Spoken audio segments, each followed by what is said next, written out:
Hey everyone, CoolKid here, and welcome back to Reading Your Hot Takes. For those who don't know, this is a monthly-ish series where we gather up a bunch of comments on the prior episode of people's hot takes about Warframe, and we talk about them.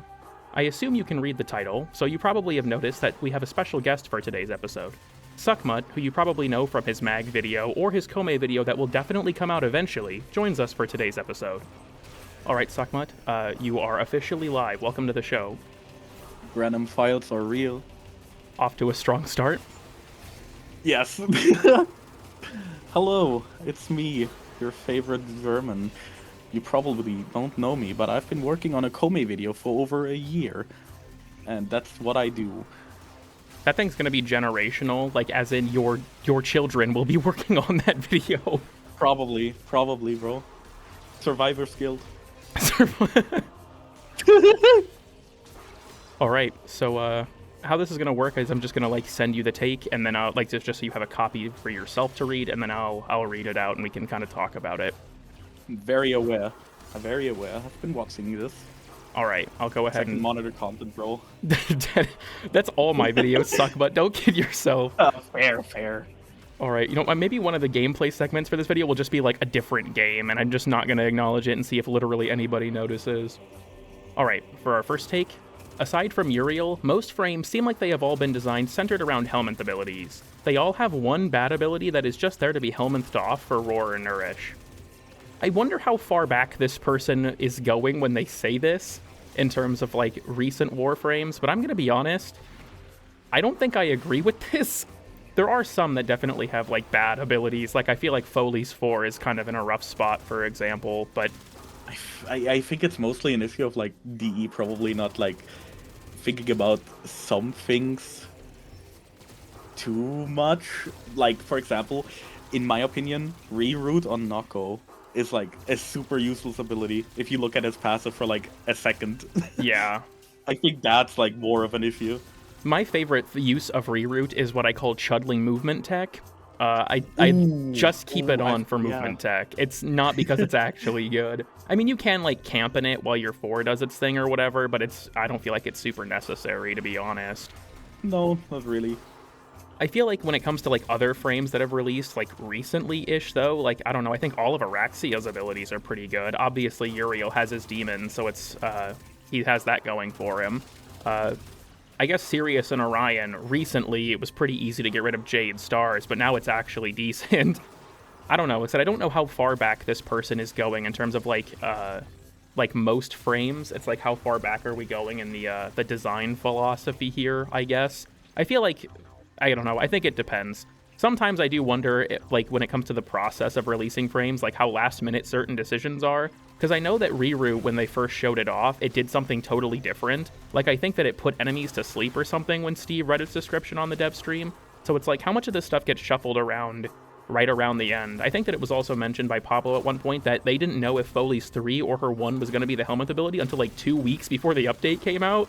So yeah, happens. I think it's more of a like natural thing. And I mean, at the same time, you gotta be like, okay, some of these new frames, I gotta say everything from like Valkyrie rework onwards has been pretty fucking broken.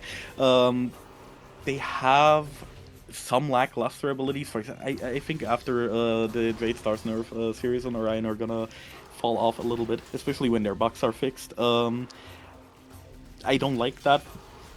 But at the same time, it's like, it's a natural thing. There's some better Warframes, there are some worse Warframes, but they work in like other situations better than in, like, for example, so whatever, this Warframe is better for survival, this one is better for defense, whatever. mm-hmm. It's kind of like a natural thing to happen.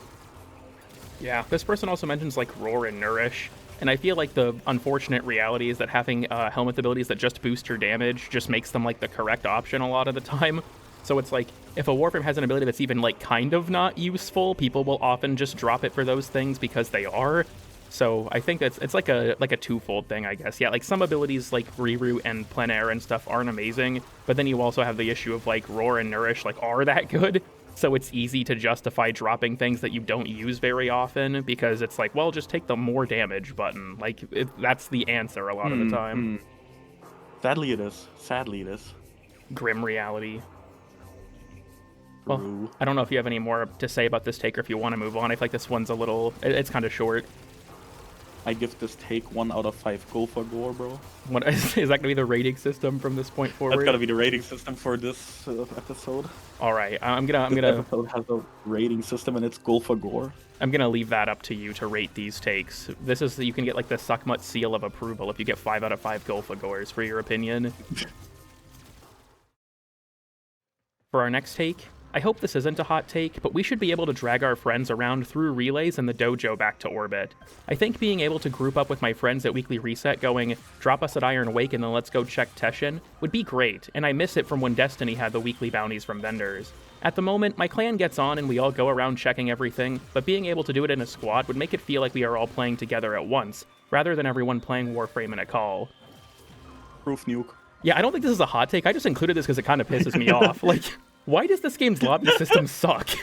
You go and you do, like, Archimedia, and then it puts you all back in the Sanctum, and it's like, alright everyone, time to fuck off and rejoin the lobby somewhere else. Like, why, dude? It's so stupid. I would like to add on to this. Please make fishers available from fucking relays. It would be so good. For example, Sanctum not Sanctum Anatomica here, Zeraman. Zeraman, please. I just want to go into Void Cascade fishers from Zeraman. That would be so dope. That's reasonable. Yeah, I feel like this game's lobby system in general and like the way it interacts with hubs. It's a bit fucking stupid, isn't it? It's so bad. Like I said, especially with Archimedia, where it's like, okay, well, now that we've done the Archimedia, we have to reform the squad in the other social space because fuck you, I guess.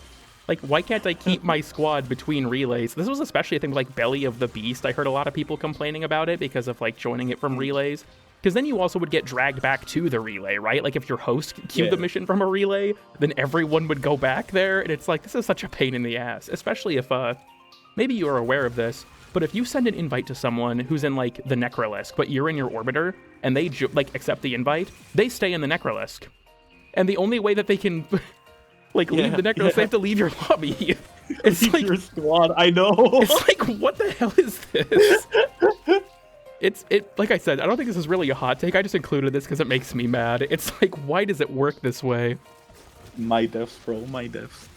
Yeah, I don't know. This game's lobby system in general is just strange. I know that there's also like I don't play pubs that often. I know that they made the change a while back with like auto breaking up squads. I guess I'm not really sure how that's been to people after that was implemented. And then there's also the entire there's the clusterfuck about like Railjack and whose Railjack gets used and how much DE does not want us to host. I talked about that with Sab in his episode, but just like the refusal to let us pick to host. So it's like, all right, everyone, you're now connecting to a mobile player on the train on their way to work in New Zealand. Good luck. It's such bullshit. Honestly, I think if you're on mobile data, you should just be exempt from even playing the game. Honestly, fuck you. Yeah, actually, that is such a no. That would be a hot take, and I think it's based. At the very least, like, please don't let these people host, dude. If you're a mobile player, I don't think you should be allowed to host unless everyone else in your lobby is a mobile player, and there's like no other choice. Especially because we know that like Switch and mobile players actually hurt spawns for everyone because of the way that like the hardware limitations are for them. It's like, man, it sucks. Yeah. It's because of how EE, the Evolution engine handled spawns in its little thingy. Basically tied to FPS. The higher your FPS is, the more ticks you get in, the more spawn opportunities you get. Yeah, there's so much stuff that's tied to FPS in Warframe for no reason. I mean, look at other games. It's been like that. It's a thing. Yeah, that's true. But like, there's some things where I genuinely wonder if it's like, how do I put this? I'm kind of getting off track from the take here, but like security by obscurity almost, where it's like, I wonder how much like certain things, if they got out, if people knew about them, like could be exploited. I won't mention, actually, you know what? I'll mention it and just cut it from the video. You know that like people whose lobby you joins, their IP ends up in ee.log. Oh, no, you shouldn't cut that. You shouldn't cut that. People should actually know about this. But it's like, this is such a huge security risk. It's such a big fucking security flaw. It's insane. Because I remember talking, maybe you know about this, Sap got doxxed at one point, just his general area. And he says that he's pretty sure that's how they did it, was joining his lobby when he had an open lobby and pulling his IP from it to find out what city he lived in. And it's like, This is one of those things where it's like, why on earth is this like in here? Poor fucking Sap, bro. Yeah, that's genuinely some crazy shit. I have no idea how the game has been running for this long. It has like stuff like that. I know Sab has also mentioned that there's like client-side damage scripts and stuff that the game doesn't detect, because apparently the anti-cheat is like entirely server-side. It's all server-sided, yes. Yeah, it's like, this is just a mess. Like I said, I'm just getting off track with the take. I think at this point I'm just starting to question like the technical stability of this game as opposed to just bitching about the lobby system. We gotta give that shit some... We gotta do an overhaul. There's a lot of things that need to be overhauled in this game. It's an old-ass engine, you can tell. You can tell. Yeah, honestly, you can.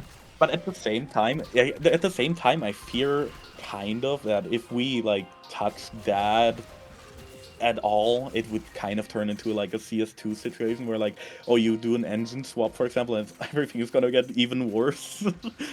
You see, SuccMut, we have to make the lighting engine different again.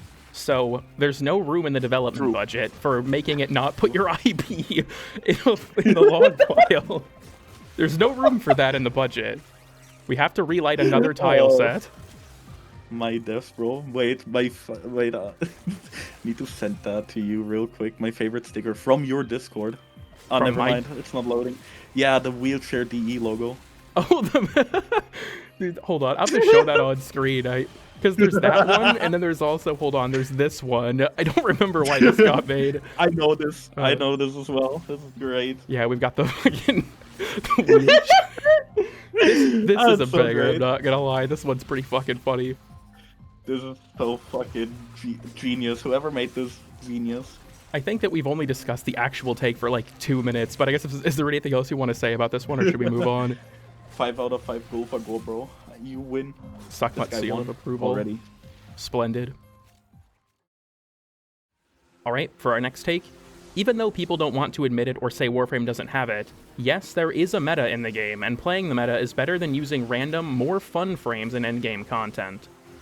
Okay, can I add on to like one take real quick that I've been reading in your comments? Sure. I want to attach it to that, and it was one person saying like, oh yeah, there's like a big issue with like you know, Warframe being super toxic, like the bot, like it's being overshadowed by all the positivity and stuff like that, but like as soon as you open your mouth, it's like, oh, you get shit on. This kind of ties into that. Yes, there's a meta. There's a big fucking meta in this game, and it's disgusting. It's actually really fucking fun. I've been taking a break from Warframe for a while. I now came back and I went into meta arbitrations, and it's the stupidest shit ever. There's bugs in this that I cannot even talk about because I fear I would also get doxxed. Jeez, you can't let it out. If I talk about it, I'm in danger, bro. Damn, that's fucked up. I will say, with the way that this is framed in terms of like there's a lot to unpack in the way this person worded this, to be honest. Because it's like, yes, there is a meta, but I think that when it comes to like the overwhelming majority of gameplay, it doesn't really feel like it has to be adhered to. And this person also mentions like using more fun frames in endgame content. What exactly do we consider endgame content in this? Is it like, do we draw the line at like Archimedia or at like level cap? Like Warframe's endgame is always been a very nebulous subject, and I feel like saying it as just like using random frames in endgame content, it's like, okay, well, where exactly do we draw the line for that?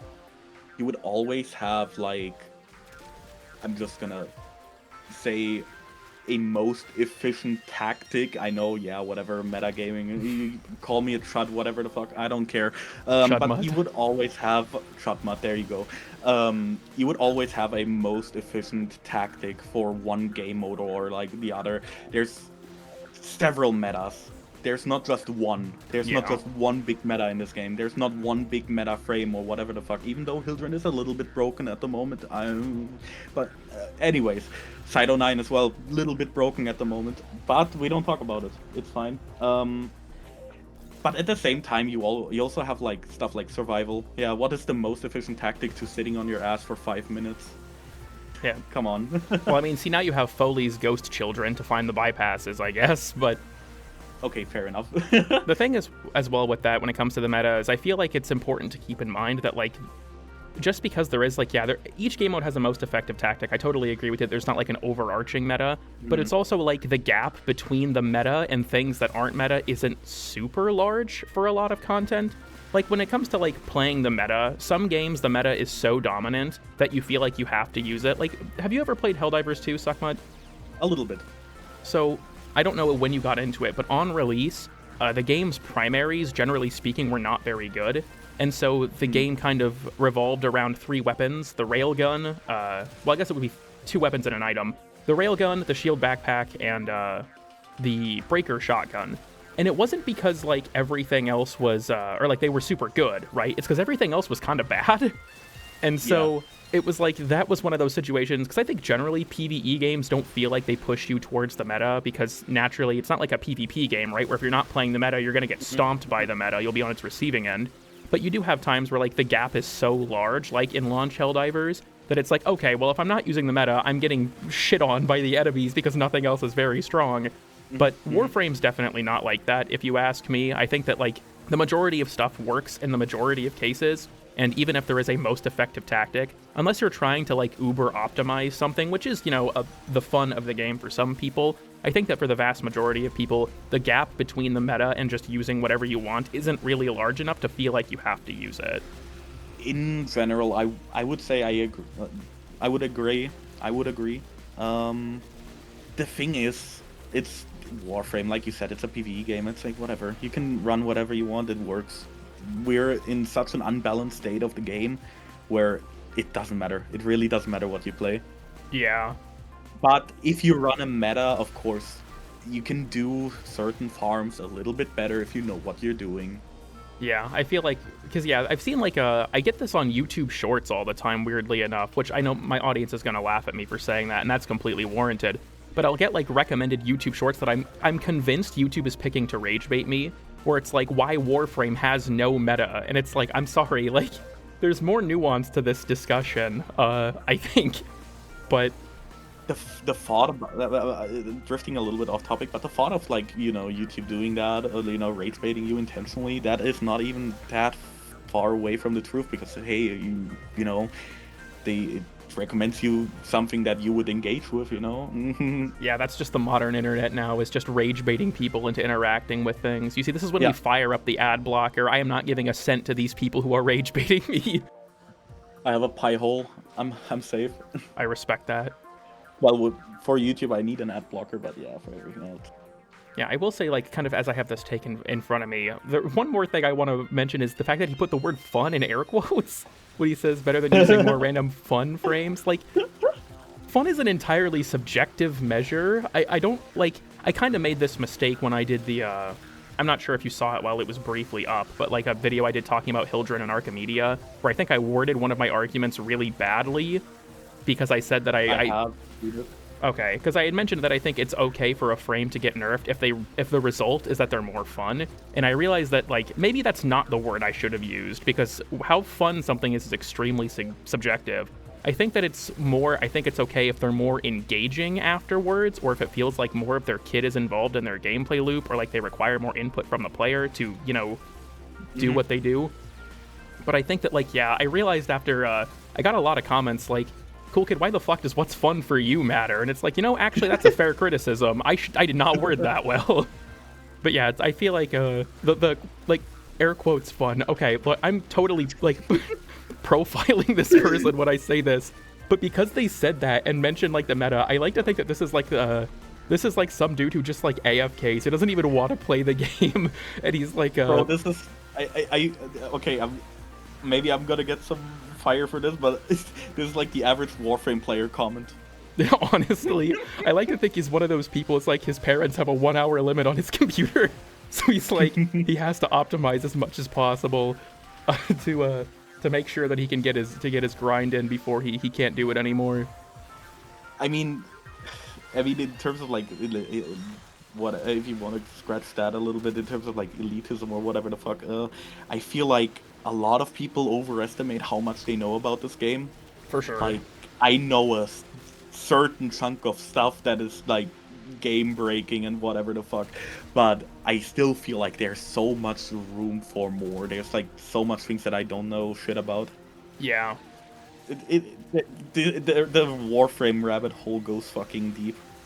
There's a lot of room for fucking like knowledge in this game. Like, you could be knowledgeable about fucking this and that while lacking knowledge in another sector.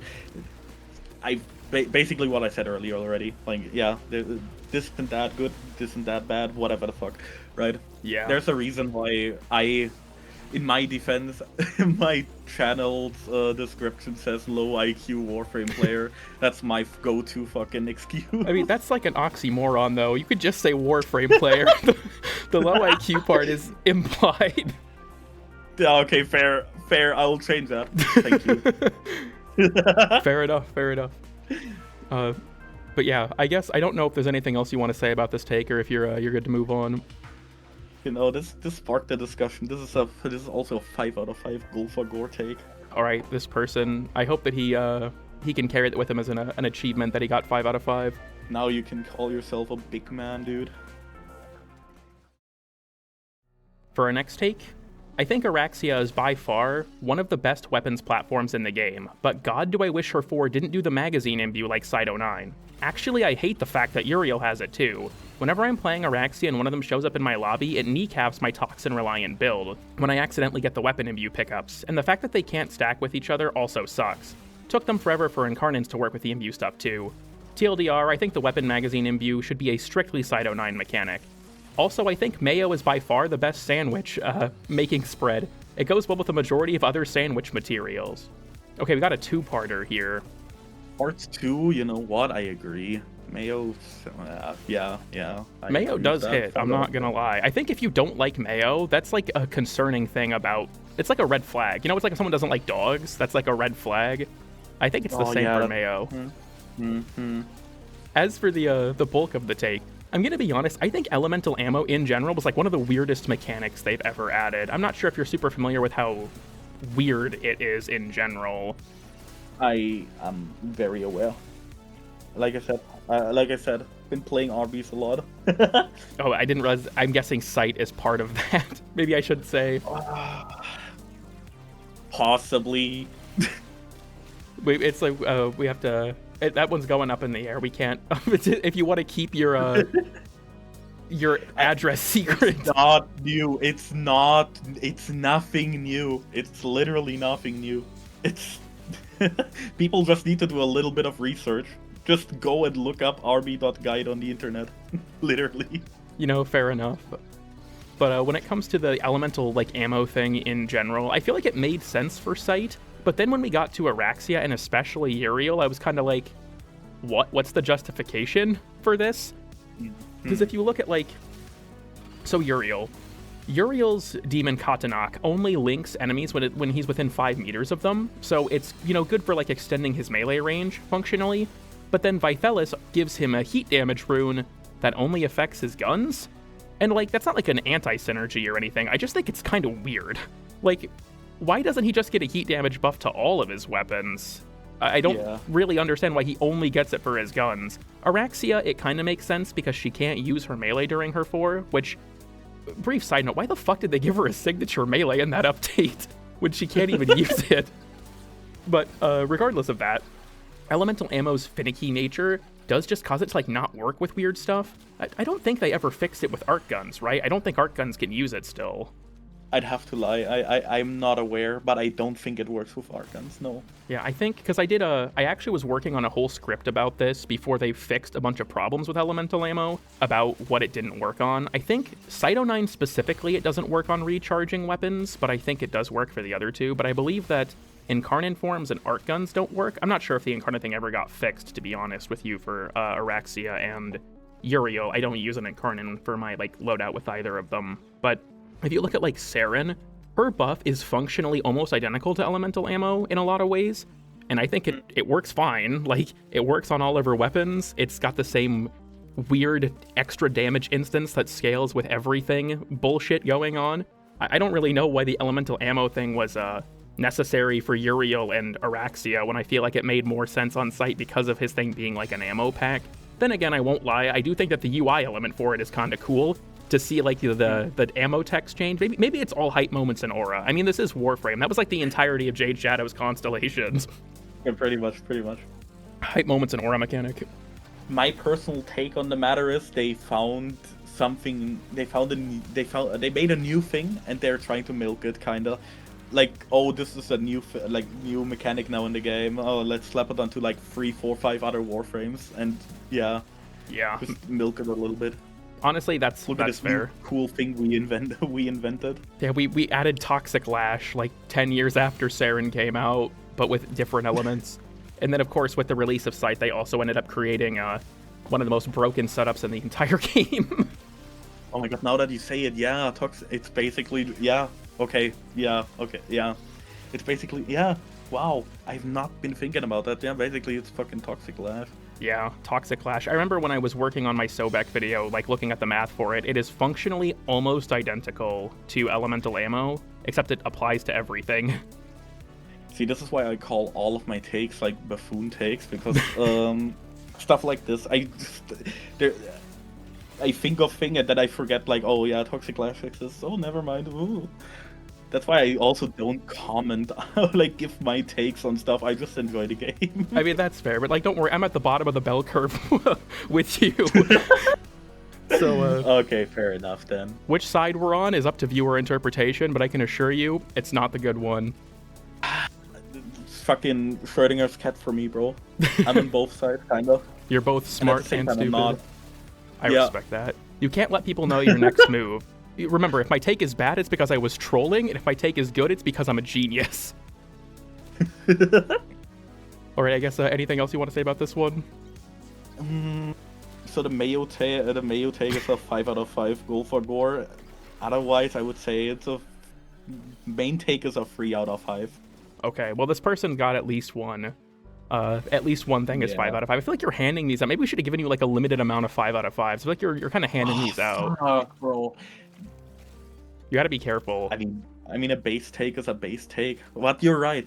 I'm a little bit too fucking, you know. You have to ration your Golfagors. Yeah, we're gonna be more greedy now. We're gonna be more greedy from now on. Right, I think that might be necessary to preserve the sanctity of it. Manifesting the greedy grinner, bro.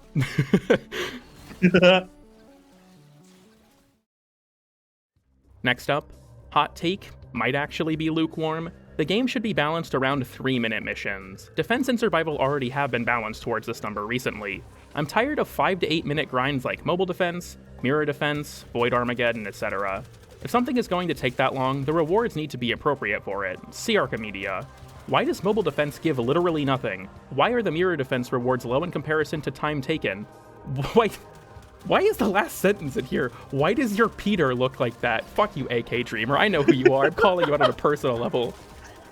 Also just the edit. Oh, also fuck the Corpus guy with the nigh invisible 30-meter nullifier field they drop out of nowhere. I'm guessing he's referring to like the Scrambus?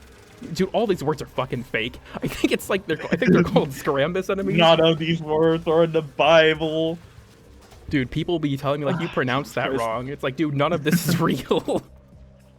I don't know, it's kind of like, do I say what I'm thinking? Maybe.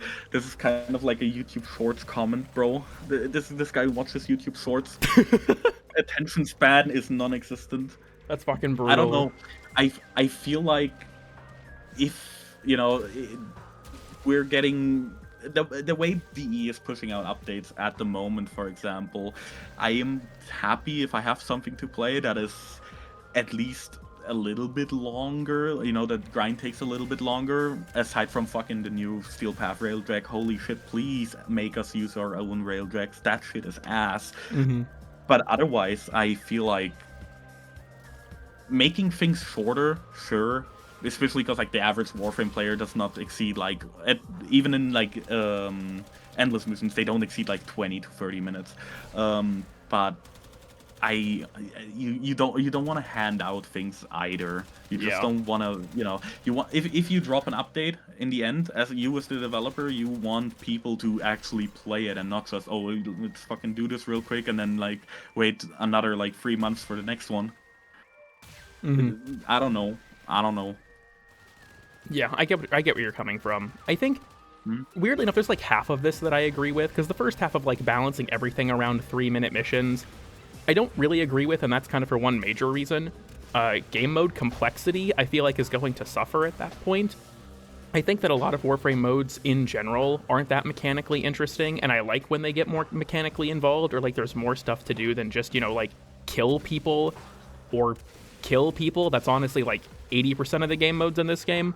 But I think that like as an example, the most recent, like the Railjack missions they added, for their flaws, at least it feels like there's a lot that you like of different things that you do. And I think it's fun to have more complex game modes overall. But if you kind of balance it around being 3 minutes, I feel like you can't really have a game mode that's very complicated in that context, because you don't really have time for the mechanics to actually play out. The other half of this, though, in terms of like, if something is going to take that long, the rewards need to be appropriate for it. That I completely agree with. I think that like Ryoku and Venus missions, they take quite a bit of time compared to like normal Warframe missions, but they do give you a fair amount of the currency. I think it's like on Steel Path, I usually get like 25 each or something. So I think that you're like mostly fairly compensated for those in comparison to a lot of other game modes that take a while. Except for, I'm pretty sure I have like 30 Sirius and Orion blueprints for whatever reason at this point, but that's neither here nor there. So I feel like shorter game modes in general, I don't personally agree, but I think that if it was like taking the longer game modes like Mobile Defense or Mirror Defense or something and being like padding the rewards a little more to make them feel more worth it, I think that's personally fine, especially for some of the, like Mirror Defense, each rotation's like 6 minutes. That is kind of brutal when you get one drop from the pool for each of those rotations. Yeah. A rough topic. I feel like the way it's been going at the moment, okay, I didn't really like Folly's Hunt that much, for example, but and also the Steel Path thingy, they honestly just changed the fact that you can use your own Railjack and it's fine, honestly. Yeah. I feel like having a little bit of grind attached to it and a little bit of time invested is not necessarily a bad thing. But to each their own, right? To each their own. Yeah, is this like you keeping yourself on a leash? I feel like you want to say something a lot more rude. I feel like I need more. I'm a big fan of endless missions. I need more endless missions in the game, and I need more time to play the endless missions. I can't believe you're a meta slave. I know. I know. But I get where this person is coming from, so 3 out of 5 go for gores. Okay, this is like an average take then? I'm guessing that's how the scale works. Yeah. Okay, you got an average take. Minus the last sentence of the take itself. I'm not a fan of that being there. Why does your... okay, never mind, 2 go for gores. You've misspelled your. Next up, I think it's perfectly fine to have super rare or high difficulty exclusive non-cosmetic rewards, like mods, arcanes, or other things that matter for gameplay. The game already has the tools to make those available for more casual players with its player economy, so nobody has to be forced to do that content. I would really like more of that. For example, the Honorias, sure, cool, but I would like more of that, like, just make... For example, make skins drop in missions or whatever the fuck. That would be really fucking cool. Yeah, I agree with you there. You know, kind of speaking of that, because this person mentions non-cosmetic, but there is one thing that I think would be... non-cosmetic. I'm a product. Okay. But you mentioned the skins thing, because you know how the super bosses have, like, accolade glyphs for each frame? I think it'd be kind of fire if there was, like, an accolade skin. Like, maybe each Warframe that you do a boss with gets, like, a skin themed around the boss, like murmur skins for Fragmented One. I'm down for that. That could be fire. That could be so fun to do, actually. But when it comes to this person's mention of, like, the high difficulty non-cosmetic rewards, we do already have that in specifically the Temporal Archimedia arcanes. But, I mean, you can get them through the arcane packs, I guess, but they're kind of, like, sort of out of reach unless you do that content or spend a shit ton of boss for. But I think that, like, because people frame this oftentimes around the super bosses dropping something like that, I think the thing that's important to keep in mind is, yeah, nobody has to do that content if more casual players can't access it, but if it enters the player market, it's going to be super expensive. Like, Arcane Hotshot Maxed is one of the most expensive arcanes in the game because it's just so inaccessible, because a lot of people don't want to do Temporal Archimedia, and it's like, yeah, they can buy it, but it's going to be difficult for players to grind out the platinum to purchase it. And I think there's also the angle of even just beyond the accessibility of the rewards. From a development standpoint, do you want to make really hard content no one's going to play? Yeah, exactly. I'm honestly surprised the super bosses even exist. I mean, to be honest, though, you can definitely tell that they're kind of...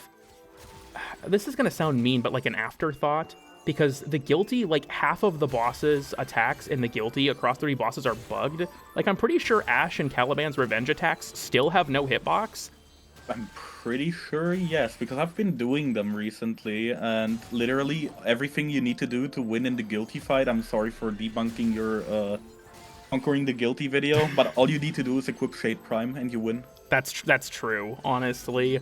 It's one of those things where, like, it's super cheesy, but, like, I think when I did my, I think when I did the Noko Accolade video, that's what I did, is I just used Shade and Noko's 4, and that shit is disgusting. Yeah. It is so easy. It's so fucking stupid. It's like, I do like the super bosses. I think they're all really fun, except the tank. They need to do more of them, and they need to make them stronger. They need to make them so much stronger. Yeah, I love the super bosses. Way more DR. I think that, like, the Guilty was interesting to me too, though, because, like, I'm kind of getting off the take here, but I want to mention this. I feel like whenever they did a new super bosses, like new super boss, they were always addressing criticisms from the prior super boss. So, like, the Fragmented one, a common criticism was it was super tanky. So they kind of shifted that from, like, okay, well, the tank isn't, like, funnily enough, tanky, so much as it has weak points you have to target. That's how we're going to do the difficulty for it. And then, you know, kind of moving on from, like, okay, well, it takes too long to access them, so Vor is going to be easier to access, and Vor is going to have more of an emphasis on, like, mobility over just, like, overpowering him. And then the Guilty, I think, was kind of like a balance of, like, okay, the boss isn't, you know, going to be super tanky this time, because everyone kept bitching about that, but now the balancing lever is you have to fight, you know, a bunch of them in a row, so they fold faster, but now you have to kind of maintain the pace of getting through all of them, which I think is a fun idea in theory. The problem is in practice, if the boss dies in one hit of Noko's, you know, Spore Spring, you're not fighting the boss. No, you aren't. But I think that's more of a Noko issue. Yeah. Well, because if there's that, and then you probably know this, but if you have any source of viral priming, Thara can insta-kill the Dactylists as soon as you use it. So you can skip them entirely. I actually found out from some testing, the regular Steel Path Dactylist in Parita has, like, way more health than the Guilty version. Again, probably tied to how super boss criticisms are handled. Yeah, I think that with, I guess kind of focusing on the thing that the take mentioned again, I think that, like, you look at the super bosses, they have some major issues that I think are probably never going to be changed because people don't really do them. I mean, shit, look at the viewership on my super boss guys. That's pretty fucking obvious. None of them did well. So I think it's like if you're going to... I mean, Pablo talked about this with raids, I think, in his raid thread, of, like, raids took a huge amount of effort to maintain and very few people did them. So it's like if you want to make high difficulty content, naturally it's going to filter out a lot of people. So it's like, okay, well, if nobody's doing the content except for, like, this, the top 1% of Warframe players had ass, then you're going to be making a piece of content for a small portion of the player base, and then, like, the market is essentially determined by those people at that point, right? Like, at that point, they have the vice grip on things. So I very much believe that Warframe should have more difficult content. I think that it's very fun to try and, like, with the super bosses especially, I felt like having to actually set up a build for the boss was a lot of fun to kind of, like, solve the puzzle of how I wanted to approach them. But I think that when it comes to, like, Warframe's broad appeal is very casual, and I think that kind of the reality is if you're going to make things for people at, like, the higher level of play, you're going to naturally filter those casual people out. I mean, I see the argument very often that Revenant should not get nerfed as an accessibility feature. So it's like, I feel like if that's the mentality of a significant portion of the Warframe player base, I think it's important to not lock, like, a lot of things away from them, especially if they're gameplay affecting, because some people will just never get that shit, right? If everything's super easy to obtain, and the only things that actually pull weight in the market is the super rare stuff, then selling things to, like, climb your way up, like rags to riches, you know, a $2 bill to Bugatti ass Ascension. I don't think it's gonna be very easy. $1,000 crab. The fucking picture of Lil Uzi Vert with the $1,000 crab, bro. That's what it's like trying to get an arcane hot shot if you don't play Temporal Archimedia. Jesus fucking Christ.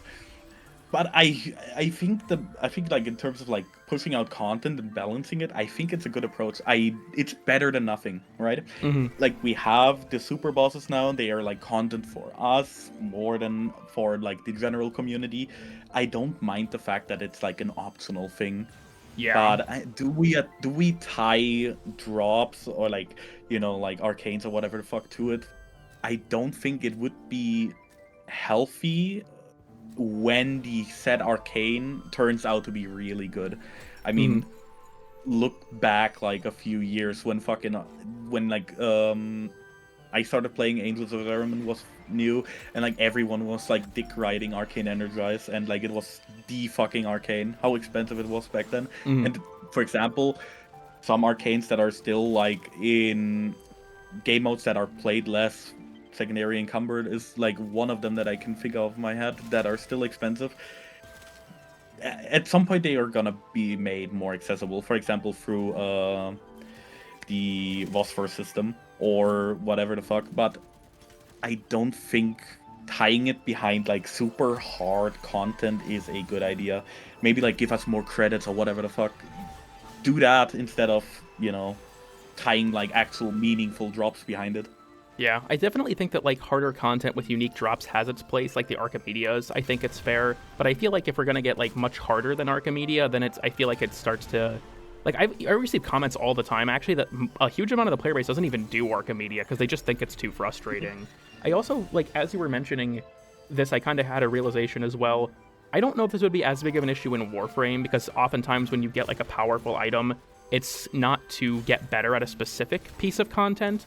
But I also worry that like if there were certain really powerful things locked behind difficult content, like a raid or a super boss, and you would have to matchmake for that content, it would lead to like a gatekeeping problem almost of like, well, you need this thing to be good at it. Like I said, I don't feel like it would be like a Destiny level problem if Warframe were to have that kind of ordeal going on, but I think it's definitely something to think about. Like I said, I think that like for Archimedia and stuff or like Netracells, I'm totally fine with that, to have things of like that difficulty have unique drops, but I think when you're making something on like the level of the super bosses that is trying to really push the player, you know, with limited success in some circumstances, I think it might be a little too much to have like genuine gameplay affecting things tied to them, especially because naturally, if it's high difficulty content, you would expect the reward to be really good. And then if you have a really good reward locked behind something that most people can't do, it kind of messes with things from there, I guess. This person also mentioned super rare things, and it kind of made me, I was thinking about this after one of the takes in a prior episode. Warframe doesn't have a ton of like super rare stuff in general. I mean, there's like Hammer Shot and other, you know, bullshit like that. Hammer Shot, Prime Chamber, there's like maybe like stuff that you don't need, arcane helmets for example, that you can only obtain for trading, whatever the fuck, right? Yeah. I think I think the healthiest approach to that would literally be, as you said, like tying certain skins or whatever the fuck to it, more like keep it more cosmetic. That would be dope as fuck. I don't think you would have been around for this, but when Railjack first released the Murex objectives, in order to get the ephemera, I think it's called the Tenebris ephemera, you had to find and break a rare crate, and it was just a chance to get it. And I'll be honest, the same rare crates that spawn in like every mission. It's a legendary crate, or yeah, there's a Murex specific version. Okay. Oh my god, no! I've not been. I didn't play during that. I played like, unironically, I played till MR5 during the Arcwing update, and then I stopped playing until 2021. So you just dipped for like 7 years. There's like, yeah, just went into coma, bro. they iced SuccMut. they fucking froze me, bro. It's like Master Chief at Halo 3. Fucking wake me when you need me. Putting SuccMut away until he had to come back to become a Warframe YouTuber. Oh, the worst thing about it is I wouldn't have touched the game again if it wasn't for my coworkers. I fucking hate them. This is you should try and get them fired, low-key. You know what? Maybe. But I guess in regards to the thing with the Tenebris ephemera being blocked behind rare crates, I will say up front, I think that locking it behind something that rare was kind of dog shit. But I can't lie, the high of getting it must have been so fucking high. Like, if you got that thing to drop, that must have been, like, insanely euphoric. I think it honestly could be cool if, not something as rare as the Mirex, but, like, if each destination rare crate had a unique cosmetic you were guaranteed to get if you opened it for the first time. Like, maybe, like, super rare Grenier crates have, like, an ephemera or a signet or something that you're guaranteed to get if you find one. So I think that the, something that Warframe kind of lacks in comparison to some other looting games is, like, that super rare item chase. I've never been a huge fan of it personally, but some people like to, you know, go and look for rare crates and stuff like that. And the current reward for that is, like, a couple ship pieces for things you can just buy, or, like, 30-minute boosters. But that shit runs out before you leave the mission. So I think it could be cool to have, like, some more texture to that by adding things like that to them, so long as it's not crates that are, like, insanely rare like the Mirex one was. Yeah. We should have, like, Borderlands 1 Vader type drops. Oh wait, that's just Rivens. Oh, I forgot. Never mind. Damn, you see, I haven't played Borderlands 1, so I'm just gonna take your word on that. We should put Rivens in Warframe. We should put it... Yeah, we should make a thing, like a custom mod for every fucking weapon, you know, and we should call it Rivens, and we should add it in the next update. It makes me think of, like, those memes where it's like, you know, Drake predicted COVID-19 in his 2016 album, and it's like the fucking shitty, like, text-to-speech. That's the type of shit that's going on right now. This is SuccMut when he was playing during the Arcwing before War Within dropped. He said that in his clan chat before dipping forever. You know, at the time I was playing Oberon actively, and I really liked Oberon. Then I came back to the game, I wanted to play Oberon, and then he was, like, the biggest piece of dog shit ever. It was an experience, and now he's even worse. I think the Oberon rework is not good. That's fair. I personally think that I like his rework overall, but it definitely has its problems. That could honestly be a take in and of itself. Okay, I'm so salty. I'm gonna be so real. I'm so salty. They took away my funny mag interaction with Smite. Yeah. I'm so salty because of that. I don't blame you. It was niche, but I'm not gonna lie, it was funny. I remember it was cool when Archimedia was new because they were percentage, like, it's still health scaling, right? But I remember when we were doing a particular Archimedia, I was just stuck. It was bolstered belligerence, mirror defense, and I came up with the most, like, fucked up build to beat it. I had minimum range limbo, and I used Smite because it worked through the rift, and I would target the highest HP thing in the room and just fucking mash it on them. Because the Hollow Vein and the Anatomizer have a shit ton of HP, so the orbs would, like, insta-kill everything that wasn't one of those enemies. It was so fun. You know what?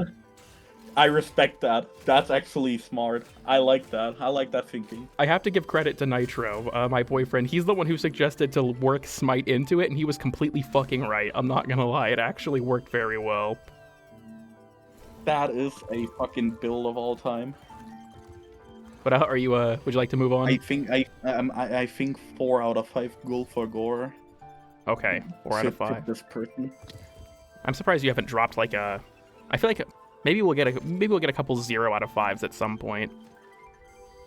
I'm waiting for the shit takes. I'm really waiting for them because I know there's gonna be at least one.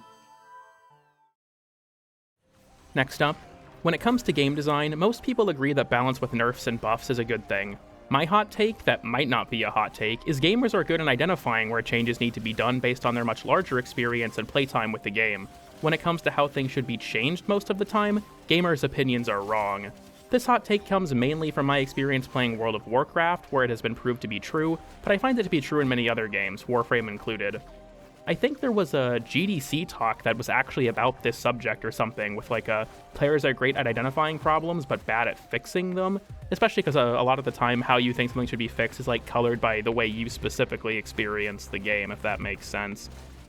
Yeah, I mean, out of the top of my head, you know, there's so many bugs in this game and flaws and issues, but you could have, you know, a way of, like, fixing, like, you can have, like, you know, opinions on, like, or, like, thoughts on how to fix stuff, but it's not as easy as it seems. And a lot of times people seem to forget that, like, we have, like, how many Warframes in the game right now? Like 65.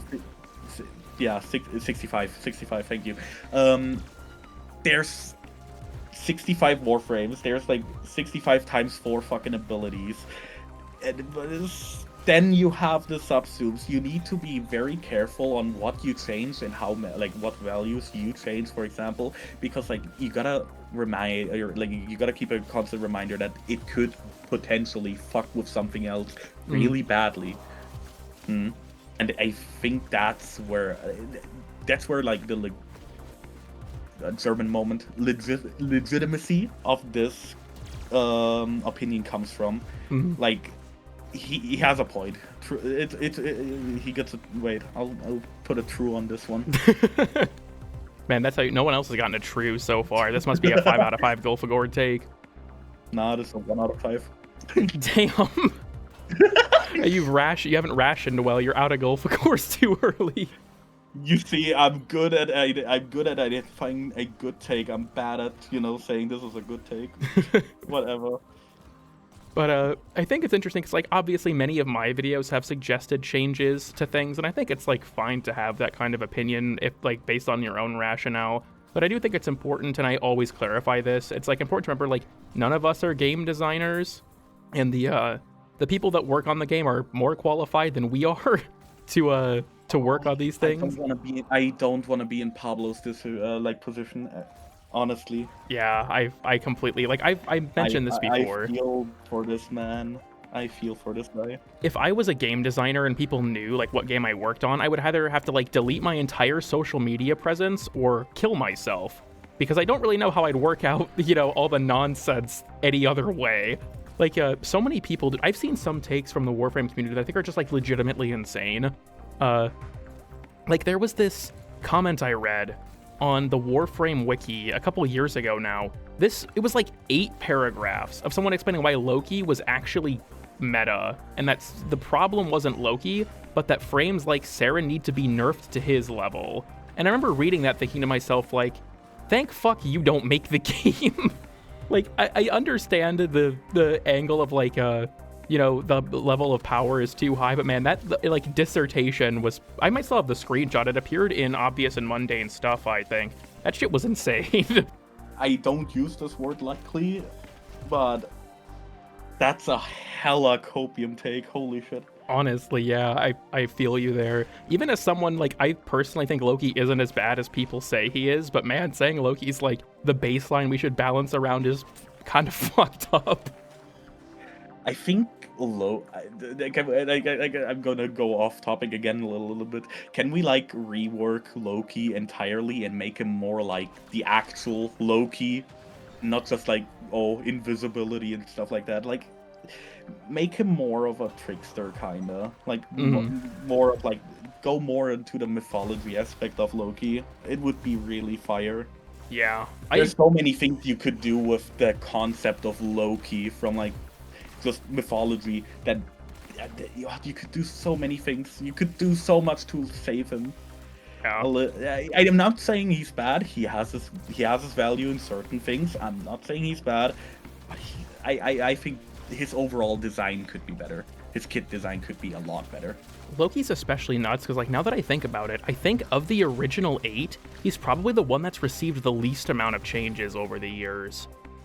Pretty much, I think, yeah. Yeah, I don't think he's received any major, because, like, obviously there was the thing where he got his decoy scaling with the HP of nearby enemies, which was a completely necessary change for that ability to literally work. And he had the Switch Teleport Speed Boost addition. But other than, like, augments, I think he's the least changed of the original 8, because what, Ashe has been totally reworked. Excalibur, Mag, and Volt all have gone through several rounds of major changes. Trinity got totally reworked. Rhino got a rework a long-ass time ago, but it did happen. Fuck, who am I forgetting from the original 8? Ember?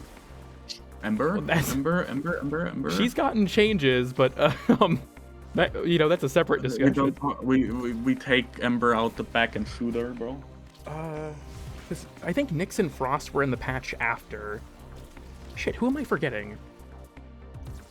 I think I'm having, because what? Hold on, I have to think about this now. Bro, I'm fucking gay, I don't know, man. Shit, I'm gonna have to cut this part out. We hit the monetization threshold. We're fine. We're fine. True. Remember when I said earlier that we're on a certain side of the bell curve? This is where I'm pushing the boulder up right now, and I'm losing speed. I'm like Sisyphus climbing this piece of shit. Hold on, am I tweaking? Didn't I say them all? But I only counted 7. Can I not do like kindergarten level math? Did you say Trinity? I think so. Okay, hold on. Let me run through this again mentally. Yeah, the brain rot is sitting deep within these two. Volt got reworked in Veilbreaker. Furries, bro. But Volt got reworked, Trinity got reworked, Rhino got reworked ages ago, Mag got reworked, Loki has gotten very little, Excalibur got changes in Veilbreaker, Ember has been reworked to limited success, and Ash got reworked in Tekrot Encore. Shit, I guess I just can't count. I think that I thought in my head that there was like that the gender split was even, but I guess it's not. Maybe that's what was throwing me for a loop. Yeah, I think Loki's gotten the fewest number of changes of any vanilla Warframe at this point in time. I don't remember, like I've been playing since 2014. I don't remember any announcement of like a major overhaul happening to him. Like I said, Rhino's was a long ass time ago, but he still did technically get one. At the same time, you could argue that like it speaks for itself in that matter, that like Loki kinda is in a position where he also is just accepted by it. Like I don't know a single actual Loki player that complains about Loki or what he's, what his kid is doing, except for one person who I agree with in that term. Loki could be more of like, his kit design could be better. Yeah, it could be more tied to the actual Loki. Yeah, kind of speaking of the kit design thing, again, I'm wandering off the take here, but I have to mention this. So, I don't know if you saw the most recent video I posted, but a part of it was talking about Baruch and his elude and how it doesn't really fit in with the rest of his kit, and how his kit kind of sabotages elude's effectiveness. And I was talking with another Warframe creator, Thanda, about Baruch for a video they're working on. And I came to the realization, Baruch's entire kit just doesn't really make sense together. Like, he kind of has 3 unrelated abilities that all just fill a meter towards the thing you're actually playing him for. And I came to this realization because we were talking about LOL, and I realized, like, oh yeah, because we were talking about sleep, specifically, the sleep status effect and how inconsistent it is. Because maybe you know this, but Ivara and Equinox, if you have an enemy that's put to sleep by them, they will wake up after they've lost 50% of the HP they had when they were put to sleep. But LOL doesn't work like that, neither does I think Arrowset or Cobra and Crane. They wake up from any instance of damage. And as we were talking about this, I realized, like, one of the main benefits of LOL is using melee finishers, right? I think enemies under the effect of LOL take more finisher damage. If you have Desolate Hands active and you try to approach an enemy who hasn't been disarmed already, it'll hit them and wake them up. And as I went through this mentally, I'm like, what the fuck? Why does that happen? And then it just, like, I realized, shit, Baruch could have been in his own video with how much of a mess his kit is. See, this is what I mean with, like, oh yeah, you can have that amount of hours in fucking Warframe. I didn't know about either the fucking Ivara stuff with the sleep thingy or the LOL stuff. That is, wow. Both frames I don't really play. I wanted to play Ivara a lot more, but I didn't get around to it yet.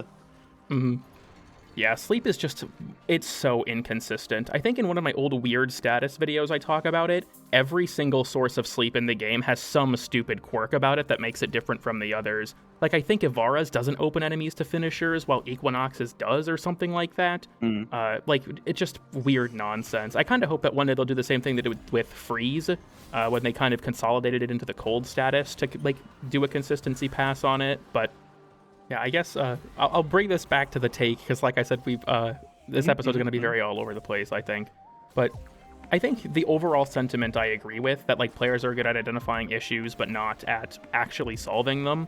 even as someone who has like several videos where I've suggested improvements, because I think that it's good when you give a piece of feedback on something to elaborate not just on why you think it's flawed, but how you think it could be improved. But ultimately, it's important to remember that feedback can be taken or left by the person who the feedback is like targeted towards.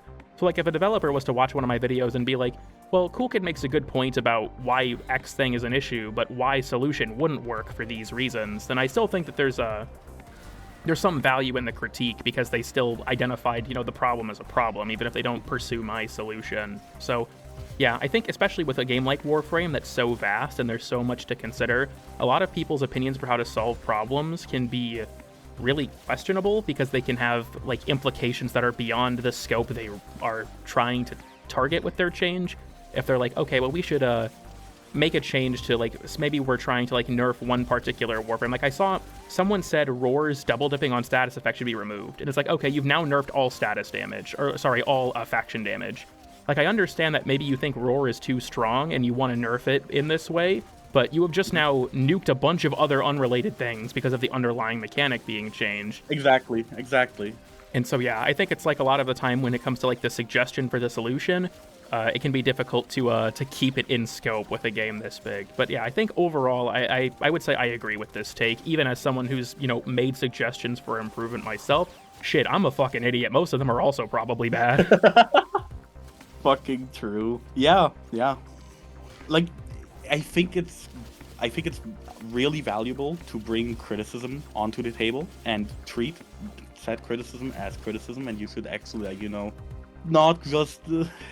in some cases of this community, go and like pile onto one opinion or whatever the fuck and like shit on it or whatever. Like if it's a shit take, sure. If it's genuinely a shit take, sure. But like you said, like we both said, it's like there's so many implications that something could have that like you should leave the final change to those people who are actually, knowledgeable and actually they just leave it to Pablo. He knows what he's doing. Yeah, I have faith in him. There are so many broken things in this game, but in the end I have faith in him that he knows what he's doing. He didn't nerf Flechette Orb. That's how you know he knows what he's doing. He didn't nerf Flechette Orb. I don't know if you have anything else you want to say on this take or if we should move on. I'm struggling. Is this a 5 out of 5 take? What do you think? How many Golfagors do you have left? You might have to look in the old bag. Like I think this is a 5 out of 5 Golfagor take, but I don't know how you've been rationing. It's hard because you don't know what's coming up. I think it's I would go for a 5 out of 5. Sure. Okay, well, congrats. He gets it. Next up, Volt Discharge should give electric procs. I included this one because I just think it's really fucking weird it doesn't work this way, I'm not gonna lie. I don't feel like they need to remove Discharge as like a unique status effect necessarily, but like why? Because this means it doesn't work with purple shards. And it's like, what? There's so many things that don't work with purple shards. You wouldn't believe it. Yes, it should. Related take, why does irradiating disarm not actually inflict radiation? Like, while we're at it, could we change that too, please? That one's bothered me for a long time. It's digital extremes. Hold on, I'm posting the sticker. I'm gonna do it. Yeah, post the sticker, please. I was about to say the same thing. I don't know if there's anything else really to say about this take. I just put it in here because it pisses me off. Yeah, this is a 3 out of 5. I think. Yeah. This is a 3 out of 5 goal for gold take. Okay, I'll just go ahead and move on to the next one. Goal for core. Next up, Mastery rank locking what weapons and Warframes you can use makes sense. It's basic progression. Lock the big boy toys behind actually playing the game. Mastery rank limiting the amount of standing you can earn per day with each Syndicate is artificially inflating the grind and wholly unnecessary. There are other ways they can gate Syndicate leveling if they're that desperate to stop people from hitting max rank in one day. I know that they've rebalanced that a bit, because there was an update a while back now where they it used to be 1,000 per Mastery rank, so if you were MR1 you had 1,000 standing a day, which was horrible.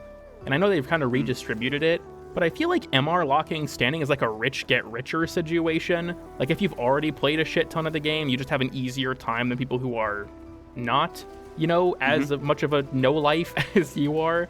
I've never really liked the system, honestly.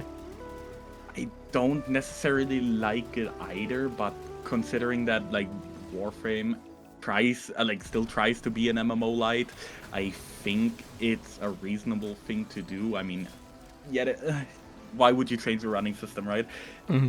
Game has players, game has consistent players, and it still pulls new players. It's bullshit. Good that we're talking about this right now. I have another coworker that recently started playing the game, and he's been complaining about like just the amount of grind he has to do. So at some sense, I get it, and I feel like I'm a bit detached from it because it, like you said, it's a rich get richer fucking situation. Yeah. It's a hard take to really process as someone who has fucking an insane amount of hours in this game. Yeah, I feel you there. A lot of my sort of conception of it is from like my friends who started playing the game after me, and it's like, man, the grind for this is really brutal. And it's like, yeah, I remember when Whispers came out, I think I got through the first 3 Syndicate ranks in one day. And it's like, yeah, if I was MR 15, this just straight up would not have been possible. Especially with how big the MR grind gets. Like, there's diminishing returns to the standing increase that you get at higher ranks now, but it ends up getting so grindy that, like, it takes years of new items to cross a new threshold whenever, like, a new legendary rank comes out. And, it's like, yeah, if a new Syndicate drops, the people who are already really far in that system just get to benefit from that. I think that having something a little more standardized would probably be better. I honestly don't love that Syndicates lock you out after like a certain amount of progress, but I kind of get the intention of like not letting people get through the whole thing on like day 1. I think that the Zeraman actually struck a really good compromise with this. They just never brought back for no reason. That being, Zeraman bounties don't give you standing, they give you a currency. So it's like, okay, if you're really feeling Zeraman today, you can play a bunch of Zeraman missions, and there's not a point where you feel like you're not making progress anymore, because you're banking all of that standing. So if you hit your cap, okay, you can keep playing if you want, you just can't use it now. And then every other Syndicate after that, they just never did that again. So it's like, oh, I guess now if I'm like in the labs or in Helvania and I want to do bounties and I'm really enjoying playing that content, there comes a point where I'm just not progressing anymore. Which I think kind of sucks. I wish they would have stuck with the Zeraman's token system. I think it was a really good way to do it. I think, like the person hinted at, there are other ways they could, gate Syndicate leveling, and it would be less of a hassle to do. Yet again, if you know the right grinds and the right ways to do it, you are essentially just locked behind a 24-hour gate, and it's really that big of a deal. But acquiring said knowledge in the first place, how does a new player want to do that? Exactly, they don't. And if it's like a high efficiency farm or something like that, it's like, oh yeah, good luck, you can try it again when you're like, I don't know, 500 hours deep into the game. Yeah. Or 1,000 hours or whatever, even higher. Especially when you look at like some of the earliest pieces of content players interact with are the Plains and Fortuna, and I guess Deimos a little bit later. So it's like you're kind of put up against the Syndicate grind pretty early. I don't think they're like horrible to grind. I mean, when you're a newer player, you can't really play like the higher level bounties, I guess. But I understand the frustration of like, oh, I want to make like a Zaw, so that's a really appealing thing for some people to make their own melee weapon and then, make its name like Foreskin Peeler or something. But it's like, okay, well, if I want to get a Zaw, I'm just going to have to grind through like a week's worth of standing to reach the rank. Speaking of, this is kind of like a tangentially related. Standing being the way you rank up and the currency I've always found really weird, because it means that if you're spending it before you reach rank 5, you are setting yourself back potentially days, and I think that's kind of stupid. I don't really like that system. Yeah. It feels like everything before rank 5 is totally transient and you should not buy anything during it, which kind of sucks. Like the excitement of reaching a new rank is kind of nullified for me because I can't buy anything when I reach it. I get my free trinket, and that's what the rank is to me at that point. Pretty much, yeah. I suppose. Are there any other thoughts you would like to impart about this take? I'm gonna give a little bit of a hint to the people that for anyone that hasn't done like isn't rank 5 on Cetus yet, I recommend you look at the Tusk Thumper and certain bounty missions and how they scale level. And you should get Resourceful Retriever for your companion. Try to figure out how to kill the Tusk Thumper really quickly. Trust me, you'll get your standing fast. I see the vision. I think I see the vision. That's a little tip on my end. Otherwise, I think this one is a 3 out of 5 Gulfagors. Next up, normal Warframe should be added to the base circuit when their Prime version is released. If someone dislikes a particular farm so much they would rather wait for the Prime, which is often much easier to get anyway, I think they should also have an alternative way to get the base version. It would also help newer players catch up with the ever-growing pool of Warframes. I'm sorry, like, I couldn't process that. What? Huh? What do they mean? Yeah, because I guess it's just, whenever a Prime gets released, their normal version just gets put in the normal circuit rotation. And I see where they're coming from, but I think that for some frames that doesn't really work, and the circuit as a whole is just a kind of a... Its reward system is bad, if you want my honest opinion. The way that it's tied to a weekly rotation, I think, was a mistake for the sustainability of the system. Because now it's like, okay, what if we added, say, a new week of Warframes? That's like, I think Hildren is the cutoff right now, which is a total scam, by the way. You still have to get the Lazulite Toroids to build her, so getting her through the circuit's a waste of time. But say we added, like, Wisp, Gauss, and Grendel as, like, a new chunk. Okay, that's another week that you've added onto the end of the rotation. So now you've pushed the entire rotation back a week, like with the new Incarnate weapons. The more you do that, the more it pushes back other things. So it's like, oh, I didn't get... say I didn't get Harrow and I wanted to grind him. Now I have to wait, several months potentially for him to enter the rotation again. So I feel like if there was going to be, honestly, this needs to happen in general. The circuit's week system needs to be changed. I feel like the way it currently works, where it's like, oh, maybe I want the Soma Incarnate, but I didn't get it while it was available. Now I have to wait 2 fucking months for it to come back. Yeah. Is ridiculous. Okay, now I know what this person means. I genuine Warframe player moment. Holy shit, my brain. Yeah, no, that's a horrible idea. That's bad. Yeah, I think that it's also... Sorry, go ahead. You go. You go ahead. Okay, I feel like it's interesting too, because I think that there is value in introducing new frames to the circuit. I believe that it's never been expanded, but I also think that this is a problem with the circuit in general. It sidesteps certain acquisition methods that were supposed to be unique. Like, take, for example, Grendel. Grendel's acquisition method is one of the most unique in the entire game. He's honestly fairly hard to get for a regular Warframe.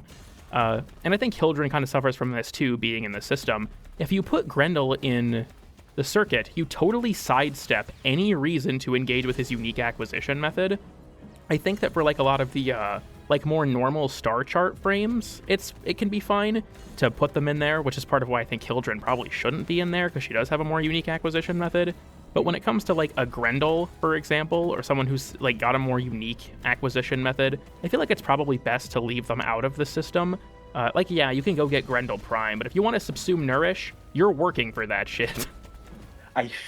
Okay, so this is why I wanted you to go ahead first. I think the issue with expanding the circuit as it is a little bit more tied to the intent, the intent of Duviri in general.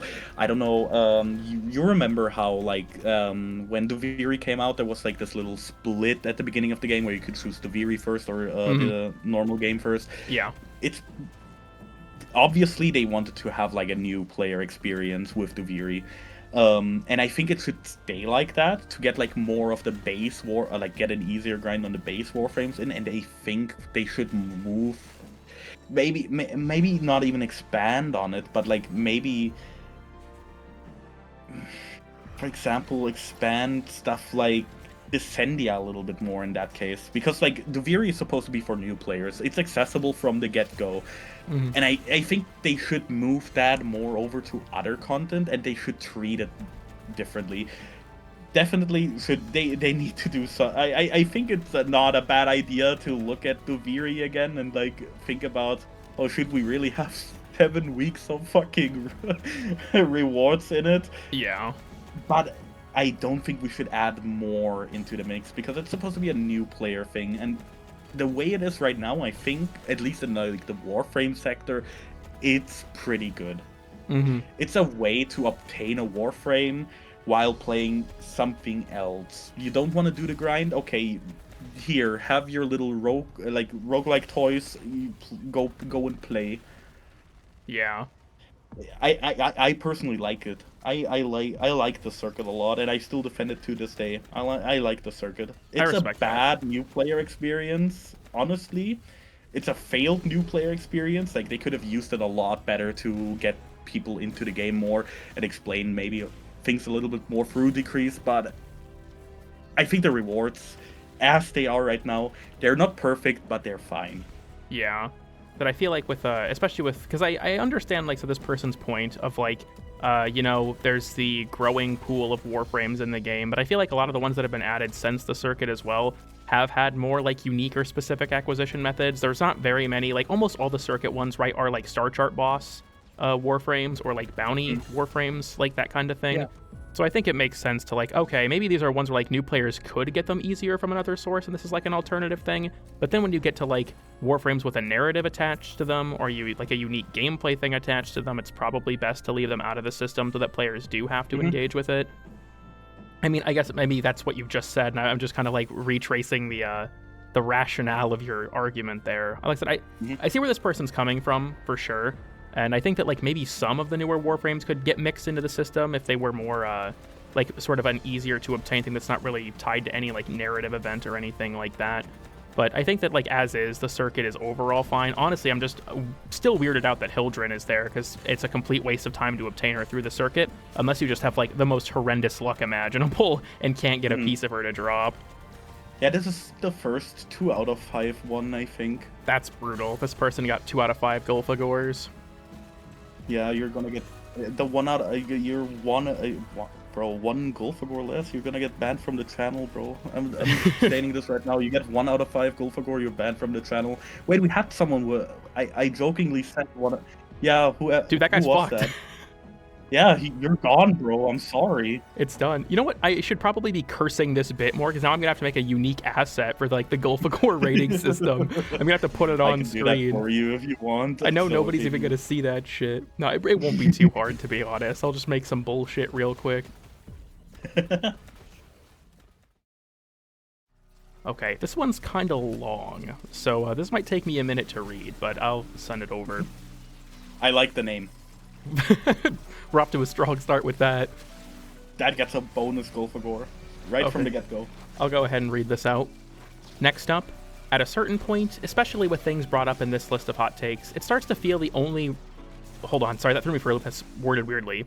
It starts to feel like the only reason to play co-op in this game is if Void Relics are involved. You can nuke the map solo, you can drop Spectres to hold an area if it's desperately needed. There's very little you need people for. In fact, it feels all a squad serves to do is hold you back. I get negativity bias exists, but it constantly feels like you have to wait forever for people to get to extract, /squad up areas, wait for them to get to team doors, wait for them to put X objective into Y objective if a second one isn't dropping.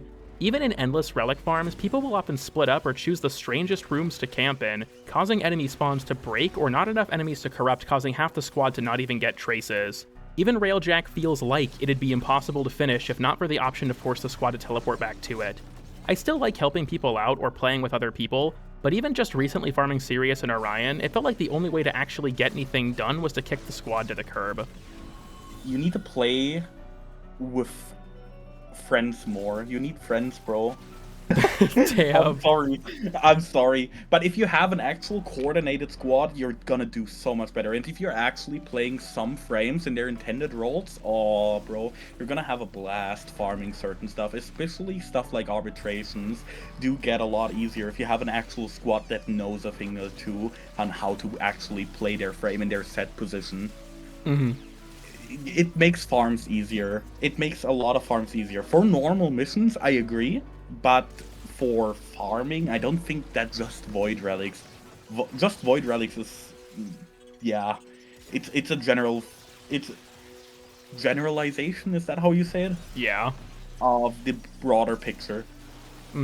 I think that this is very much like a geared towards like I think it's less co-op and more public lobbies specifically that I think this person is hung up on, and I do feel them there because the current state of multiplayer in Warframe is like with your friends it can be a ton of fun, but if you're in a public lobby at lower levels, good luck actually doing literally anything because there's going to be some like fuck ass Cyto 9 Sobek or Thermal Sunder Titania in your group. But when it comes to a lot of the game modes they've added over time, like Purita Rebellion's a good example of this. It scales its objectives with how many people are in your lobby. If you're pubbing that shit, half the team's not doing anything. Some people, I don't think you could get them to play the objective if they were held at gunpoint. It's the same with like Alchemy. Alchemy can be super fast if you're in a coordinated group or by yourself. Yeah. I can get the rotations in like 3 minutes by myself. If you're in a group where nobody else is doing it but you, it is horrible. It takes forever. Yeah, it's so unfun, I know. But I think that's more of a Warframe player issue. It's like the average Warframe player. It's the thing that, like, when we say a Warframe player moment, we literally mean that. Yeah, like I said, I feel like this is We mean, like person going around, oh, look at my damage number, bro. Okay, do the objective, please. Yeah, literally. Is that I feel like this is less of a like I get what they mean in terms of like certain things with co-op, where like a lot of frames these days are a lot more self-sustaining than they used to be and stuff like that. But when it comes to like, I think the overall critique is more that public lobbies kind of suck, and I think that that's true. I don't play pubs almost at all, to be honest. I just feel like it hurts my experience because either I'm the only one doing anything or I'm not doing anything because someone in my lobby brought some dumb bullshit setup and I can't play the game anymore. Yeah, pretty much. Like, I've been trying to get back a little bit more into pubs now that like Tenokon borrows through and like I have a year of mod boosters just to get like relics in, right? But it's such an unpleasant experience. It's so annoying to deal with players sometimes. Yeah. Nothing against Warframe, like you guys, but it would be cool if some of you could stay in one place and just be put. It would be really, really cool. Yeah, that's how it is. Like whenever I play with Nitro, there's like points where it's like I need to get like a soundboard to play a noise just to get his attention because it's like we're playing like Purita Rebellion and it's like, dude, we need to move on. Like I just have to start repeating myself. You have a okay, thank you. That's info, bro. That's tech. Dude, I have to clicker train this guy, but it's to make him pay attention to the fact that we need to do something. It's what it has to come to. It's either that or we get the shot caller out, and I don't want to go that route. Fucking hell, this is 1 video and a half, bro. A lot of things are being stated. Oh, I hope no one makes it this deep into the video. Maybe we gotta Guys, stop. Do not look up the the Sands of Inaros quest. Do not read the lore of it. There's no ties to it. Don't look. The Granum files are not real. It's the same with Varuna, right? Like, don't look. Don't look. Do not look up the Varuna lore. Varuna did nothing wrong. Don't look. Look, she has not been found guilty in a court of law, and that's what matters. The Sisters of Parvos, bro. Varuna, fuck. I can't believe the proto frame for Varuna is gonna be Ghislaine Max, bro. You know what? That has to stay in. Fuck it, dude. That one's gotta stay in. That can't go. That can't go anywhere. That's gotta stay in. Oh, Jesus Christ. I guess. Marked for death, IRL. I don't know if there's anything else you want to say about this take, or if maybe we have to move on to the Granum files at this point. Inaros did nothing wrong. You get a bonus goal for gore, so yeah, you get 2 with the bonus one. You're this close, bro. You're this close. Damn, they're walking the wire. Banned for life. At the very least, you still have the freedom to ban these people from your channel, right? Like, even if I don't do it. Oh yeah, I'm banning all of them. Just every person, regardless of Golfcore count. They're all getting shadow banned. No, I'm joking. That would be fire. This is like if you die in the game, you die in real life as episode of this show. Next up. No! Random! Oh.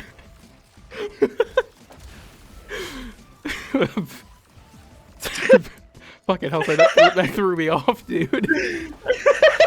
Fuck, okay, hold on. I have to log back in. Shit.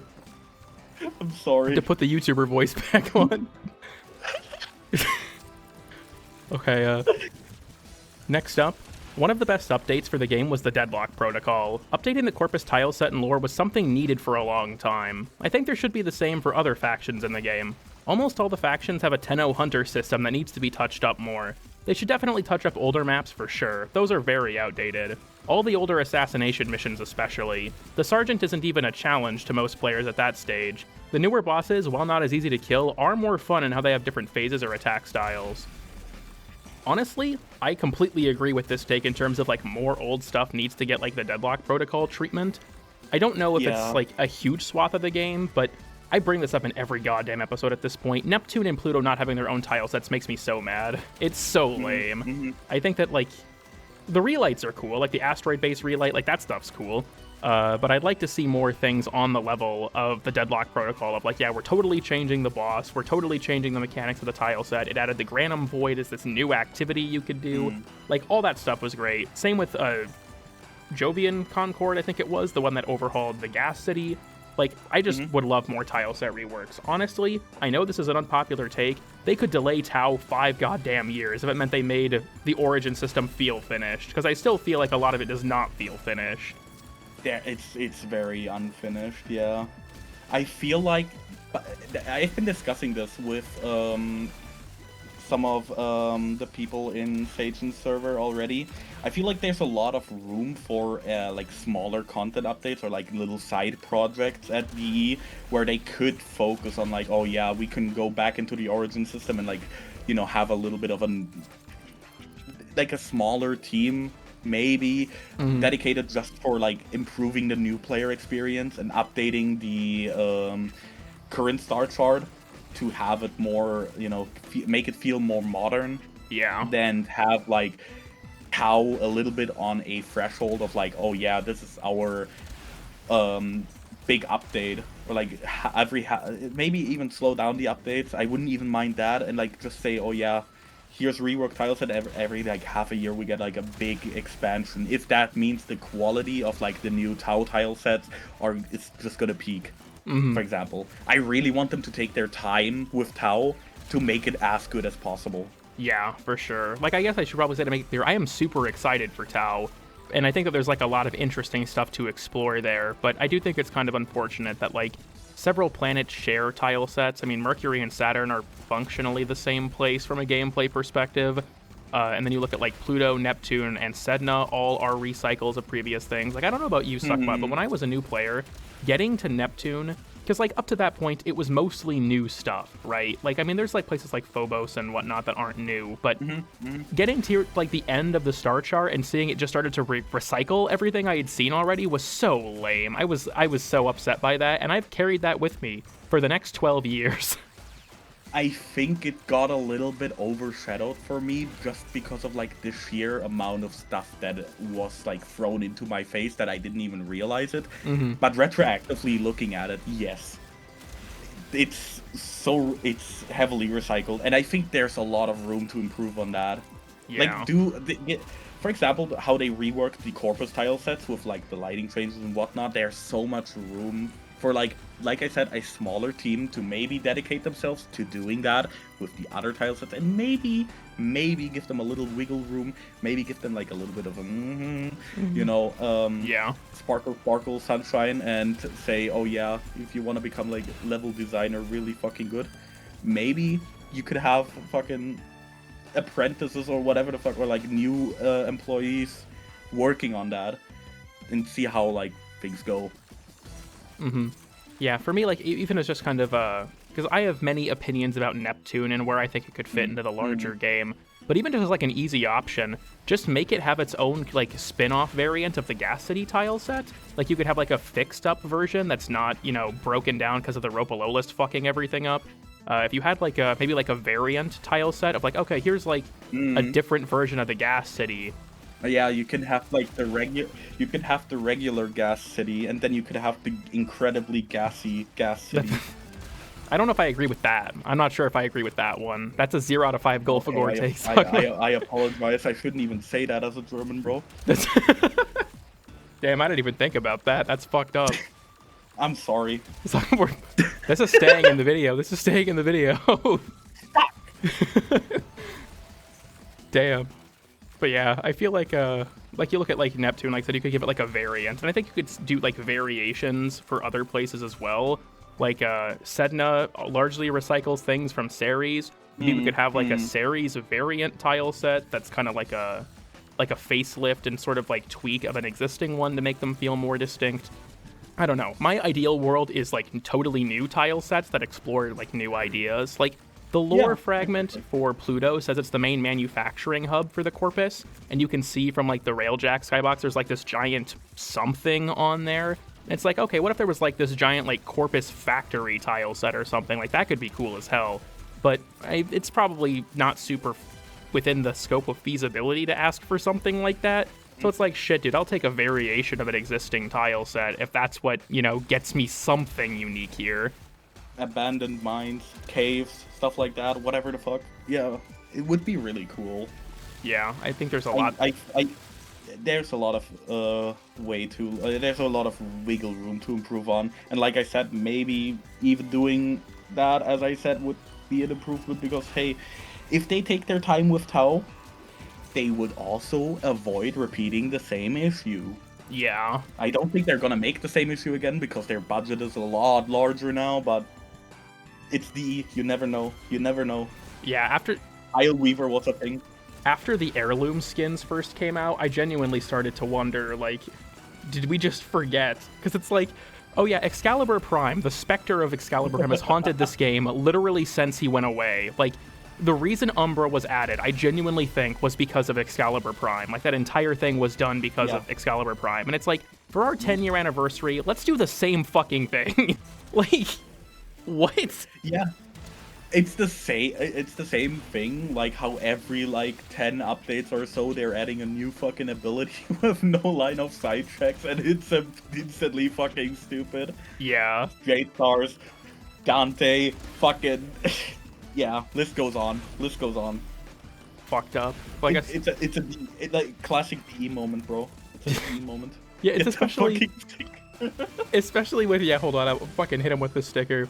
Especially with like fucking I don't know if you saw this on Twitter where someone was asking Pablo about like nerfing Hildren to give it line of sight as like a consistency thing, and Pablo said we don't nerf for consistency, and then someone asked, then why did you give concentrated arrow a line of sight check? And it's like, yeah, that's a fair question. It required a headshot and everything. Like, it had a super huge range, don't get me wrong. You can make it like 20 plus meters.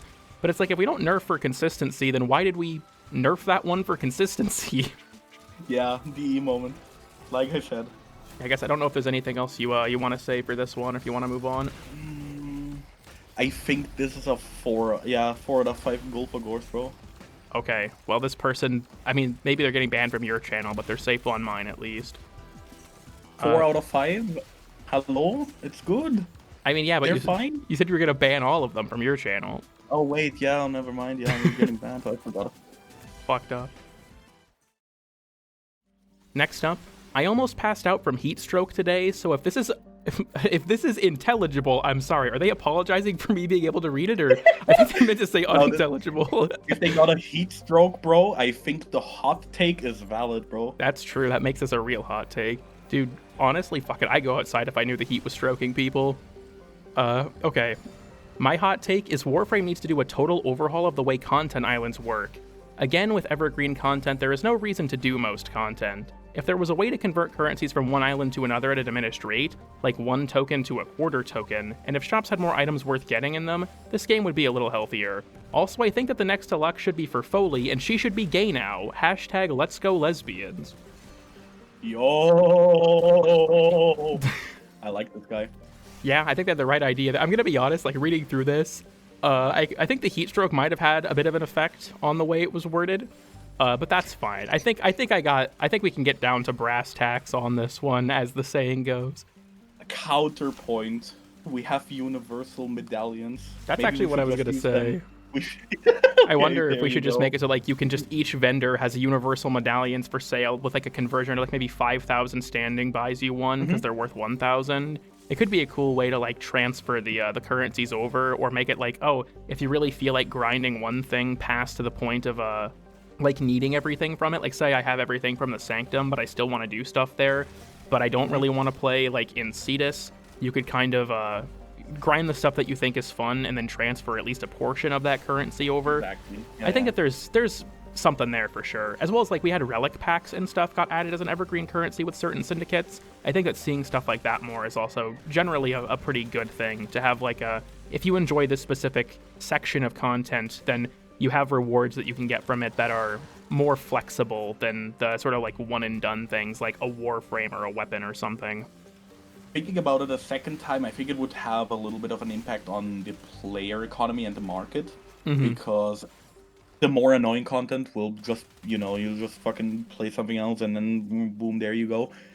It would definitely impact the market a lot, but overall, if you don't consider that aspect and you don't care about that aspect, it would be a neat thing. It would be a really neat thing. Yeah, there is also the concern of like if content just gets like abandoned by the wider player base, if it's like particularly unpopular, that you just go somewhere else. So yeah, I think that there's definitely like more room for interpretation there of like how exactly would you handle something like this to make sure that you don't make, because like they mentioned the 1/4 rate, it would still be more efficient to grind the original thing, but at the same time, like if you can grind out syndicate medallions from like 5 other syndicates because you just really don't like that one syndicate, then that would be a little rough for any content that if there's like a wider community opinion of like, okay, yeah, this thing fucking sucks, I'm not doing it. Yeah, fair. Yeah, I don't know. This is definitely, I think there's merit to this, but I feel like there's, like we talked about earlier, funnily enough, like the implications that can be hard to consider at a first glance. Like you mentioned with like the market, it's like, yeah, there's definitely some things that this could affect that are not coming to mind, because there's a lot of implications to a change like this to be very wide reaching. It would touch every syndicate in the game. Exact same thing we've been talking about earlier. Yeah. Pretty much. You could condense it down to that. You have to go back to Sanctuary Onslaught to get your grind for fucking universal medallions, I guess. I think it's the only place they drop normally. Yeah, I don't know. I think it's an interesting idea. I don't know if I, like, part of me feels like I agree, but part of me feels like I disagree. I feel like I'd have to, like, think about it a lot more. And, at this point, like, whenever I record these videos, I shut my air conditioner off because it's too loud. I live in Texas, dude. I'm also succumbing to heat stroke at this point. So... It's fucking... Okay, so I'm European. Anything above, like, 30 degrees Celsius is fucking death for me. Yeah, I was gonna say, like, you don't even have the ability to turn on your air conditioner after this, I would imagine. That's fucked. Nope. I can only assume you live in a building that was made in, like, 1431 or something. Nah, pretty close, 1600s. Damn. Do you live in, like, a castle? Yeah, I live in a cave, bro. I live in fucking the Hobbit cave. Oh, wait, no, that's New Zealand. Fuck. I like to think that it's like, yeah, SuccMut's favorite pastime is making cave drawings. It is. I have a lot. That's I have an fire. art collection that's, like, located in a cave. That's a real fact about me. AI art could never, bro. Yeah.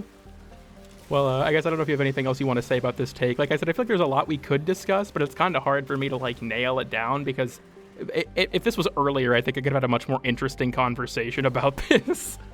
I think this guy, personally, full moon hater, I think we should turn you gay. Let's go lesbians. Let's go lesbians. Let's go lesbians. Happy Pride Month. Yeah, happy Pride Month, dude. Fuck it. Happy Pride Month. It's all... Okay, fair enough. Final goal for gore rating. I think we give this guy... Yeah, let's give him a 4 out of 5. The Let's Go Lesbians made it a little bit better. That bumps You're it still up getting for banned sure. from my channel. Fuck you. Damn. Well, I mean, you heard it here first. SuccMut is not in supporting the lesbians. This guy's getting banned. Whoa. We've been talking about implications, you know?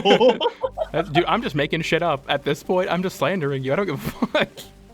Bro, I'm pretty confident if I don't at least get one hate comment under my channel, I failed here today.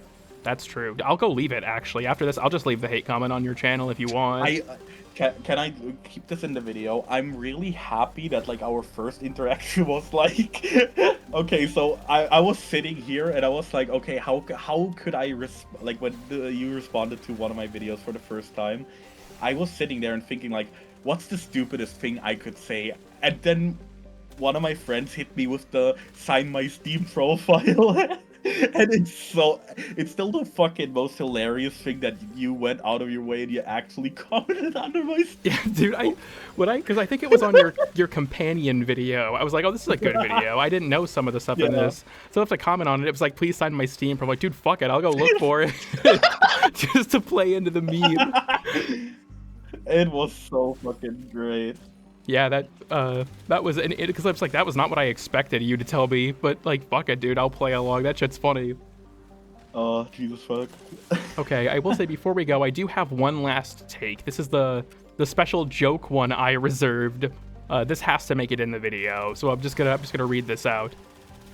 I believe that over the course of the next several updates, DE should progressively shrink Atlas's head by very small increments and see how long it takes the player base to notice. Then they should immediately return him to normal and act like it never happened. This is a good fucking idea. This is a good idea. They should just do this. I think I've seen this person in your streams before, and here's my opinion. We should shadow ban you from the CoolKid channel, and we should observe how long it takes for you to realize that you're shadow banned. You see, this person, Jade from Warframe, would notice pretty quick because they are also pretty active on like Sab's channel, and they just shitpost and always end up very high in the replies. Like they said, so like Sab's video about the heirlooms, this person commented like they should release versions that are slightly tweaked. Like maybe Mag has like a different material, or Frost could be pregnant. And it's like, hold up. What did you just say? Yeah, no, I recognize them from your streams, I think. Hello person. Yeah, I think this is a banger idea. I think they should do it. Yeah. Well, I ran out of Golfagors. I can't rate yours. I'm sorry. Fuck, does that mean if they get 0, do they have to get banned? Shit, what happens if they get 0? Fuck, I'm not sure. Maybe it's like a does not compute situation. We'll have to figure it out. I'll run it by my lawyers. Y2K, okay, I get it. Yeah. But I guess now that we're in the final parts of the video, and I have to let the members scroll run, so we have to do some bullshit while this is happening. As I have with the other guests, SuccMut, while you have the CoolKid 369 audience, obviously your channel will be in the description, but do you want to like shout anyone out, mention any projects that you're working on, anything you want to say to the wider CoolKid audience while you've got them? Shout out to my best buddy Lumzilla. He sent me a funny meme while recording this, and I chuckled in the background. Other than that, don't subscribe to my channel. I don't upload videos. I say that I make content, but I don't. Go play Koumei. She's very cool. If you disagree, you're wrong. You're a child. And I don't know. Thank you for having me. True shit. Well, thank you again for coming on, SuccMut. I think, like I said, just to kind of keep things with tradition, I forgot to do this for Sab, and I feel kind of bad about it. But I think, as a guest, is there any hot take? Yeah, is there any hot take you want to give with, no elaboration for people to argue about now that, if they get to this point? Without any elaboration. Yeah, just spit some bullshit for people to get mad about. Oh, okay. I think the game is in the most unbalanced, shitty state it's been in a while. And I don't like the way that, like, DE is balancing towards the community, because the community doesn't know what they're saying at all. That's my take. Honestly, that's fair. But I respect it. They are a company. They make money. I respect it. All right. Well, definitely. If anyone makes it this far, I guess we'll see how upset they get. And then, of course, if they disagree with your take, I'll ban them too. Who gives a fuck? Oh, I'm getting killed. Honestly, I don't care. I still enjoy playing the game. It's still my fucking obsession. I don't mind it as much. But wait. Oh, fuck! I need to sneeze. It's not, I'm sorry, bro. It's not that big of a deal. Like, it's my opinion. Sure, I will still play the game. It might be a little bit unbalanced, but whatever. I respect that you at least were willing to share your opinion on the internet.